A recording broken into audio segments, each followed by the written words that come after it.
promets, je peux pas continuer comme ça. J'ai passé trop de temps à vivre dans le passé. J'ai besoin d'avancer. Je crois que j'ai une idée, meuf.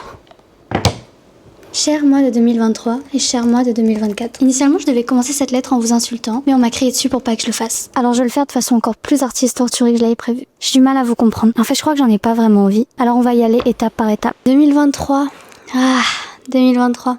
L'année, elle avait super bien commencé. J'ai 17 ans, je passe le bac de français et en juin, je rencontre grâce au réseau ma demi-sœur dont j'ai connu l'existence quelques années auparavant. Le courant, il passe tellement bien qu'on décide de partir de La Réunion jusqu'en France pour aller la rencontrer et rencontrer sa famille et passer des vacances aussi. Pour te peindre le tableau, tout va à peu près bien. On est en France, on passe des super vacances, j'ai une super note au bac de français, mais il y a quelque chose qui manque. À ce moment-là, je me sens pas fière de moi et je me perds vraiment dans l'espoir de rendre fière certaines personnes. En vain. Août 2023 et on rentre de ces vacances où j'ai vraiment, sincèrement, cru que j'allais être heureuse. J'ai regardé le film Barbie au cinéma, j'ai rencontré une partie de mon histoire que je connaissais pas, j'ai cru tisser du lien, j'ai cru avoir une famille, j'ai soufflé ma 17e bougie, et là déjà j'ai battu un record parce que la moi petite, elle pensait pas qu'elle allait souffler sa 16e bougie. Mais on est rentré et sans le savoir, c'était le début de la fin. J'ai toujours eu qu'un seul parent sur deux, parce que j'ai toujours eu le poids du choix, celui qui te brûle la langue et qui te dissout le cœur. Depuis que je suis toute petite, j'ai entendu la fameuse question du papa ou maman. L'administratif appelle ça un divorce, moi j'appelle ça un cercueil. Ça dépend des cas en soi. Alors quand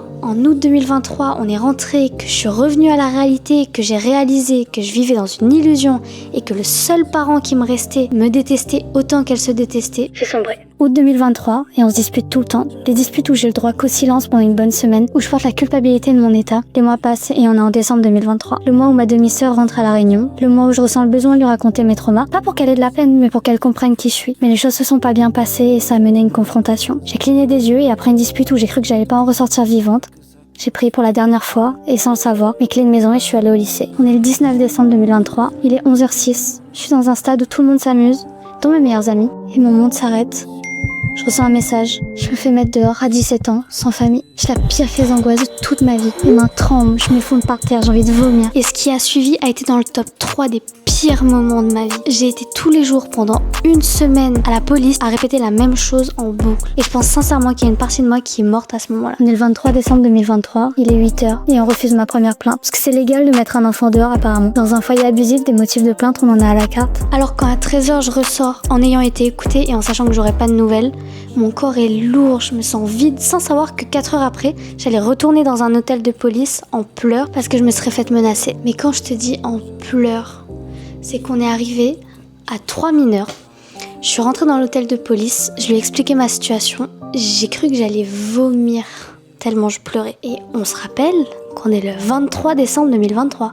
23 décembre. Le soir d'avant le réveillon. Il est 19h et la maman de ma meilleure amie me prend dans ses bras tellement je lui fais mal au cœur. Mais moi, à ce moment-là, j'ai peur. J'ai peur parce que depuis le 19 décembre, quand on m'a mise dehors, chaque endroit où je dors est incertain. On m'héberge, mais on me fait sentir comme un poids et on me dira qu'on trouvera une solution demain.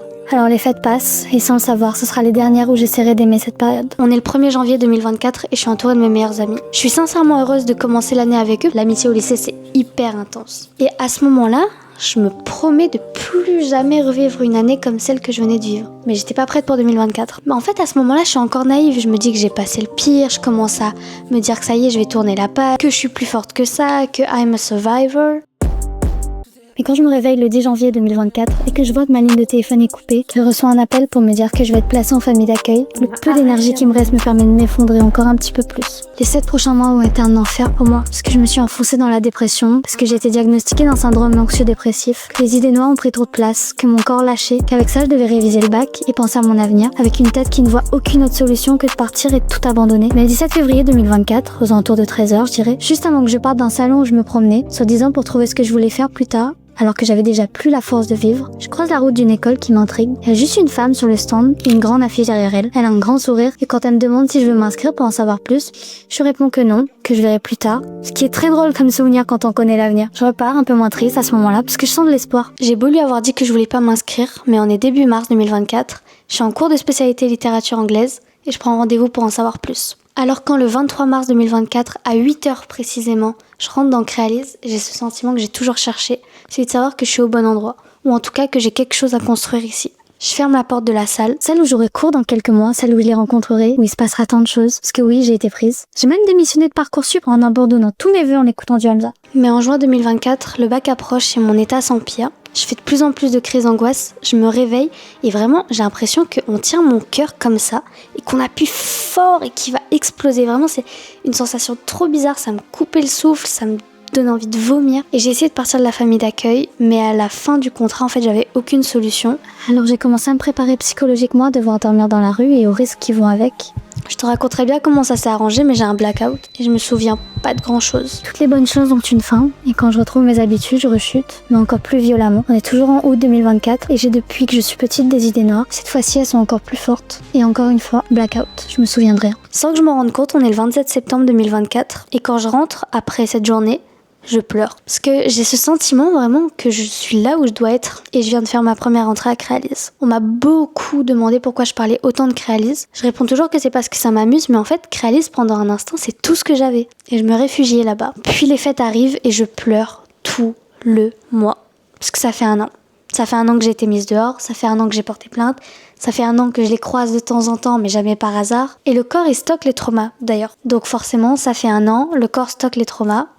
Mais ça, c'est un sujet qu'on approfondira plus un autre jour. Je commence l'année en pleurant parce que j'ai l'impression d'être la même personne que celle qui s'est fait mettre dehors. Ça te touche fort là, ça se voit. T'inquiète, ça va aller. Celle qui était impuissante parce que je me sens toute seule, que je maintiens une amitié qui me convient plus et qui me fait beaucoup de mal. On est en février 2025 et Créalise organise ce qu'ils appellent la Startup Week. Mais je vais pas détailler ici, je te laisse aller voir les 2 vlogs de cette semaine de folie. Oui, j'ai vlogué et sans le savoir, je viens de débloquer une nouvelle trajectoire et une nouvelle map même, je dirais. Parce que je vais à la rencontre des gens, parce que j'ose, parce que 2 semaines après, les 2 vlogs sont sur YouTube. Dans le vlog, il y a une team qu'on apprendra à connaître de très près, le BDC, aka l'association étudiante de Créalise. Et d'ailleurs, on est début mars 2025 et je rejoins le BDC. Je coche une des cases que j'avais en intégrant Créalise. Et le jour où j'intègre le BDC, il pleut, je déménage et j'ai un bracelet que m'avait offert quelqu'un qui se casse. Et moi je suis assez superstitieuse donc je l'ai vraiment vécu comme la fin d'un cycle. Je passe la nuit à pleurer mais encore une fois au point de limite vomir. Parce que j'acceptais pas la fin du cycle. Et à côté de ça, je crée du lien avec des personnes de ma classe, des personnes qui sont très importantes pour moi, qui me poussent à devenir une meilleure version de moi-même. Certains que t'as croisés ici et là dans les vlogs d'ailleurs. On est le 29 avril 2025. Je suis tranquillement en train de vivre ma vie, puis je reçois une notification de l'école. Alors ça serait très mal me connaître si tu penses que j'ai directement envoyé ma candidature. Non, j'ai eu besoin de cette femme-là pour me menacer. J'envoie ma candidature, mais vraiment la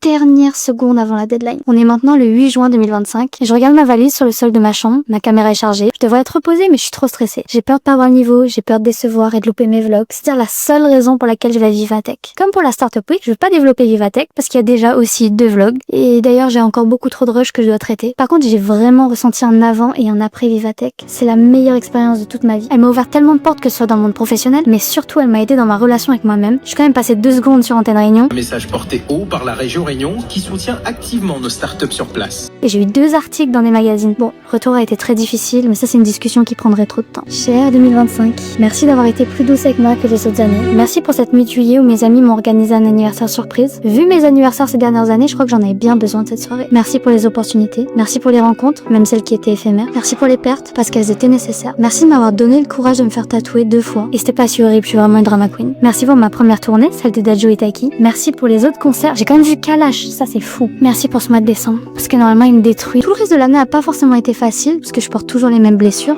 mais elles ont arrêté de s'infecter. J'ai un peu plus travaillé, j'ai essayé de devenir une meilleure personne, j'essaye toujours d'ailleurs, j'ai testé plein de nouvelles choses. Cher 2025, c'est la première fois depuis 2019 que je peux le dire. Le 31 décembre 2025, on va dire, les gars, c'était notre année.